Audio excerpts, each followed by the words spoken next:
Bonjour, je présente rapidement le trépied micro avec un porte-tablette.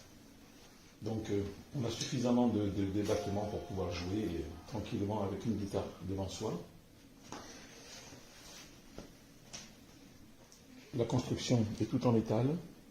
Par contre, je trouve que ce système ici n'est pas assez sécurisé. Donc si je me rapproche un petit peu,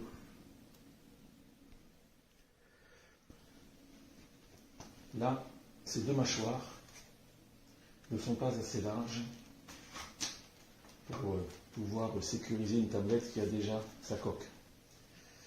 Donc voilà, ici c'est pas assez profond je trouve, et cette petite barre ici est juste fixée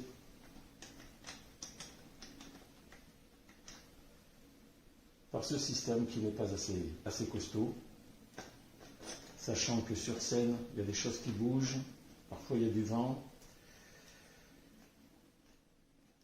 Et donc, on voit bien que l'orientation de la tablette, elle peut bouger par elle-même. Donc, quand on a une tablette à 300 ou 400 euros, on n'a pas envie qu'elle tombe. Bon, après, elle peut être fixée vers le dessus. Là, je l'ai mise en bas pour pas que ça gêne la vision face au devant de la scène. Voilà ce que ça donne. Ensuite, je vais maintenant vous montrer les fixations du micro. Donc nous avons ici une pince qui permet de prendre des gros micros karaoké, Bluetooth.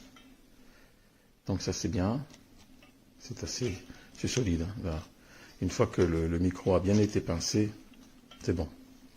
Toutes les tubulures ici sont en métal. Alors c'est du métal léger, avec ici des systèmes de vis qui servent très bien.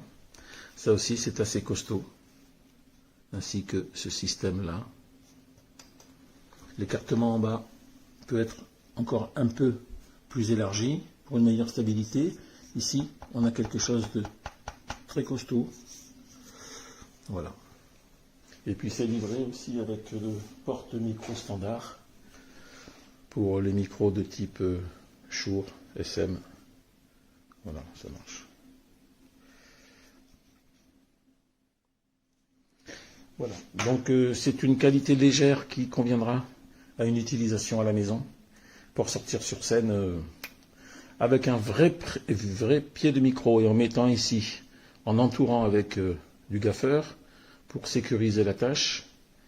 Mais moi je trouve que ce système n'est pas assez professionnel. Voilà, j'espère que ce test vous aura été utile.